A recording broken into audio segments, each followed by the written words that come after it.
அமெரிக்காவின் 45வது அதிபராக இன்னும் 40 நாட்களில் பதவியேற்க இருக்கிறார் குடியரசுக் கட்சியைச் சேர்ந்த டொனால்ட் ட்ரம்ப்.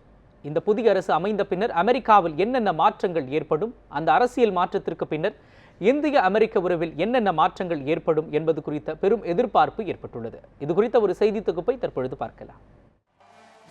கடந்த மாதம் 8ஆம் தேதி அமெரிக்காவில் ஒரு அரசியல் பூகம்பம் ஏற்பட்டதாகவே உணரப்பட்டது.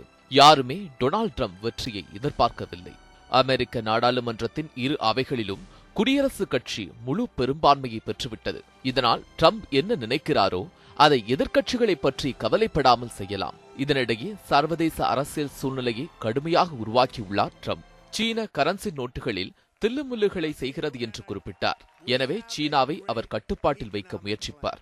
அப்படி செய்தால் இந்தியா இதனால் பயனடையும். Terrorism, he is absolutely against terrorism, and he is going to tighten screws on Pakistan, and he might even, reduce the aid Americans give to Pakistan.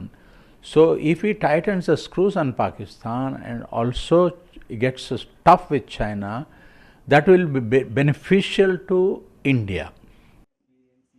அமெரிக்காவில் இந்திய தூதராகவும் ஐநா சபையின் இந்திய பிரதிநிதியாகவும் இருந்த மீரா சங்கரிடம் டொனால்ட் ட்ரம்பின் வெற்றி இந்தியாவிற்கு என்ன மாதிரியான சாதக பாதகங்களை ஏற்படுத்தும் என பேசினோம்.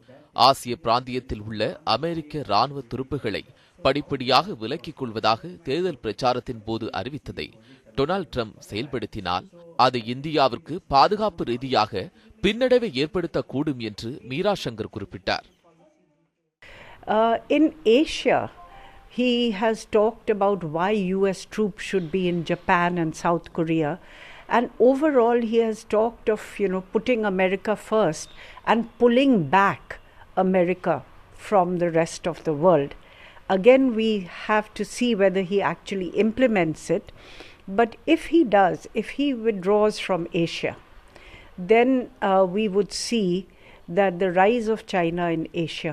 So India would have to work much more with regional powers like Japan, Australia, Vietnam and others.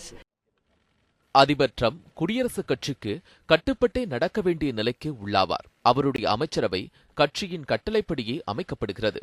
அமெரிக்க கருவூலத்தில் சுமார் $1 டிரில்லியன் அளவிற்கு சீனா முதலீடு உள்ளது. உலகிலேயே மிகப்பெரிய கடனாளி என்று சொன்னால் அது அமெரிக்காதான். இந்தியாவும் சுமார் $360 பில்லியன் அளவிற்கு அமெரிக்க கருவூலத்தில் முதலீட்டு பத்திரங்களை வைத்துள்ளது. தெற்கு சீன கடல் பகுதியில் ஆதிக்கம் செலுத்த திட்டமிட்ட ஒபாமாவை பிலிப்பைன்ஸ் நாட்டின் ஜனாதிபதியை வைத்து கடுமையாக திட்ட வைத்தது சீனா. இப்படிப்பட்ட சூழ்நிலையில் ட்ரம்பின் அரசியல் வெள்ளை மாளிகையில் எப்படி தொடங்கும் என்கிற எதிர்பார்ப்புடன் இருக்கின்றோம். மீரா சங்கர் கூறுவதைப் போன்று இந்தியா யாரையும் சார்ந்திருக்க முடியாது. நம்மையே நாம் பலப்படுத்திக் கொள்வதுதான் சிறந்தது.